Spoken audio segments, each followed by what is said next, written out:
There is a lie in sim racing that we all tend to believe. We look at a spec sheet, we see 25 Newton meters of torque, and the immediate assumption is that the only reason to buy it is to simulate a vintage car without power steering, or to turn a casual hobby into a gym workout.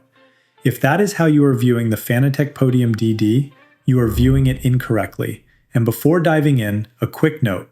The link for the Fanatec Podium DD is in the description. It helps support the channel at no extra cost, the commission supports the work here, and the link is always kept current. The real insight is that asking, "Do I need 25 Newton meter?" is the wrong question. In the same way that asking whether you need a 1000 watt sound system in your living room misses the point.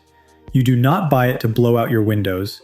You buy it so that when music plays at a normal volume, there is zero distortion. And that is exactly what this bass is achieving, because it is not about strength, but about dynamic range. Here is the technical reality that cheaper basses hide. When a budget direct drive wheel fights a slide, the motor is operating near its limit. It is clipping. It is working so hard to produce heavy forces that it deletes the subtle ones, delivering weight while road texture is lost in the noise. The Podium DD solves this through sheer overhead, because with a 25 Newton meters output ceiling and peaks up to 33 Newton meters, the motor is essentially bored, barely trying, which means that while it holds a heavy load in a high-speed corner, it still has the bandwidth to transmit microscopic details about tire scrub and suspension travel. Fanatec refers to this as FluxBarrier technology, claiming it reduces magnetic cogging, and in plain English, the rotation is engineered to be exceptionally smooth, eliminating the robotic graininess often found in lower-end hardware.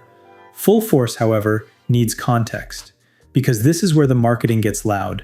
It is a protocol designed to bypass the old direct input standard and deliver high-frequency effects such as engine resonance or ABS judder at low latency. And while it is capable of delivering an extremely convincing mechanical feel when properly supported, it relies on developer adoption and should be treated as future-proofing rather than the primary reason to buy today.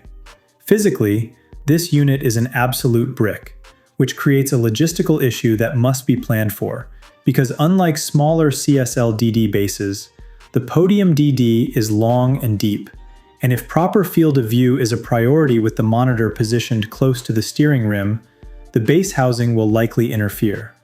Fanatec anticipated this, which is why a 10cm shaft extension is included in the box, and it should not be left unused, because installing it allows the bulky base to sit further back while maintaining correct wheel positioning and keeping the monitor close, creating a clean, floating wheel look, as long as the rig's mounting depth can accommodate it. That leads directly into mounting and the QR2 system. The era of wobbly Fanatec connections is over. The base ships with the Type M QR2 pre-installed. It is rock solid and motorsport grade, but it is a closed ecosystem, and if you own older Fanatec rims, the cost of upgrading them to QR2 wheel side releases must be factored in, because without that upgrade, the base simply cannot be driven. So who is this for? First, PC users, as PlayStation is not supported and Xbox requires a licensed rim. And second, an honest assessment of the cockpit is essential, because this is not gatekeeping, but physics. Bolting a 25 Newton meter motor to a desk clamp or a flexible folding rig wastes money, as the frame flex acts like a shock absorber and erases the detail you paid for, making an aluminum profile or welded steel chassis mandatory to actually experience the performance. Ultimately, the Podium DD is the solution to gear acquisition syndrome, the purchase made when you are tired of asking, "What if?" because it removes the hardware from the equation entirely and delivers absolute clinical fidelity, where if lap times are slow or the car spins, it is on the driver. And if you are ready for that level of accountability, the link is below, with high-end load cell pedals as the necessary counterpart and a guide to the best pairings linked on screen.